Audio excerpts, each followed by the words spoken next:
Good evening. My name is William Donahue, and I'm the chairperson of the Department of German and Russian here at University of Notre Dame. And I'm grateful to the Nanovic for inviting me to give the introduction to this film. In her thoughtful book on Holocaust remembrance, titled After Such Knowledge, Eva Hoffman proposes that our task now should be oriented to the future. She observes, and I think correctly, that contemporary focus in Holocaust art is rather upon the how of representation rather than the what of historical facticity. The tendency over the last 15 years has indeed been to distance ourselves by approaching the Holocaust obliquely, often from the perspective of subsequent generations. In my own work, I have posited a so-called Holocaust bubble, a time of intense focus and emotional involvement ranging roughly from the early 1990s through the first decade of our century. A bubble that, for a number of complicated reasons, appears to have deflated in the last decade. Yet, before it was distant, the Holocaust was already unfathomable. Hungarian survivor Elie Wiesel famously insisted upon its ineffable character, even though his Holocaust memoir, Night, is probably the most widely read piece of Holocaust literature the world over. In the 1990s, historian Saul Friedlander insisted that the Holocaust is essentially unrepresentable. And though he would recant that thesis about a decade later, it was only after an army of critics had excoriated all kind of Holocaust literature and film as exploitive, presumptuous, obscene, or worse. Documentary was acceptable, just barely, though promoters of that genre typically repress the aesthetic devices that comprise documentary and tend to ignore the fact that history requires its own toolkit of representation. Fictionalizing the Holocaust, while rampant in popular culture, has always been looked at askance by more critical observers. We worry, and I think rightly, about deriving aesthetic pleasure or sheer entertainment from an unprecedented genocide whose survivors, though surely fewer every day, may be with us still.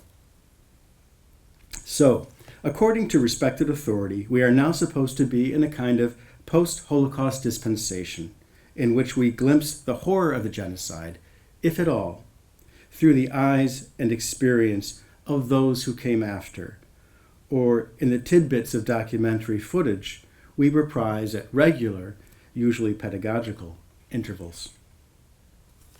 Distance, documentary, and an effective ban on representing the Holocaust directly and realistically through fiction. These were the watchwords of my guild until last year. Along comes Hungarian director Laszlo Nemes and breaks all the rules. With Son of Saul, we are placed at the heart of the Holocaust, in the gas chambers and crematoria of the notorious Auschwitz-Birkenau. Despite the direct depiction, Nemes seems unconcerned to reveal what happened, or even how it happened, as were earlier artists, such as the German playwrights Rolf Hochhuth and Peter Weiss. But if Nemes is not trying to explain the Holocaust, what is he up to? Well, I wouldn't presume to tell you, but I would like to leave you with a few thoughts. For Nemes has broken more taboos than even those I have already identified. In fictionalizing the life of a capo, he has poured salt on an old wound and resurrected a painful question in Holocaust studies and in political and ethical discourse more generally.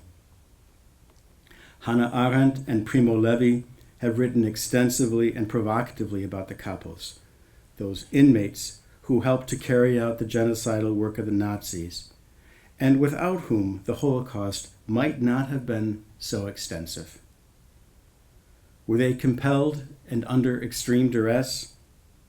Surely they were, and that is why Alvin Rosenfeld coined the term choiceless choices, precisely to capture the way in which these capos were victims even as they joined forces with the perpetrators. Yet it remains an unsettled question, and not merely an antiquarian one, I think. Primo Levi rightly referred to this as a gray zone, indicating that some indeed crossed the line in their willingness to collaborate, and many survivors have noted the capo's gratuitous brutality. The Saul of the film's title is a member of a special subgroup of capos, namely the Sonderkommando, a group of prisoners who conduct their fellow prisoners to their deaths. As A.O. Scott observed in the New York Times, quote, members of the Sonderkommando were shunned by many other survivors after the war because they had, however involuntarily, participated in the slaughter.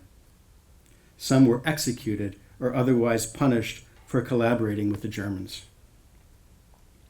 Why has Nemes chosen a plot that features one of those controversial figures? Why concentrate upon one man desperate to restore a residual flicker of humanity to find his son? Why focus on a group of men trying to mount what will surely be a doomed insurrection? Allow me to propose a modest hypothesis that I actually expect you to protest. Nemes is trying to conjure a glimmer of humanity in the most unlikely of places. Given the brutal, stark, and truly disturbing scenes you are about to see, I hardly expect you to assent to my claim that this daring director is actually offering us a humanizing film. And yet that is precisely my contention. Given the wall of prohibition that has been constructed around aestheticizing the Holocaust, it may seem dubious now for me to point out the elegant camera work, but with Nemes, it is never art for art's sake. His merciless close-ups and his blurring of usually peripheral vision are always part and parcel of an authentic quest to communicate the truth of the Holocaust. But for all his innovation and rule-breaking, Nemes remains part of a fraught tradition of making art out of misery.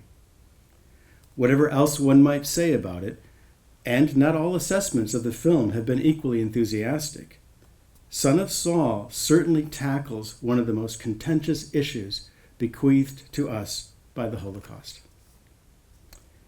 The blurred images with which the film now begins might be seen to represent the film's own attempt to bring attention to the blurred distinctions between victim and perpetrator, between tormentor and defender, between the roles of death-dealing accomplice and life-sustaining parent. Thank you.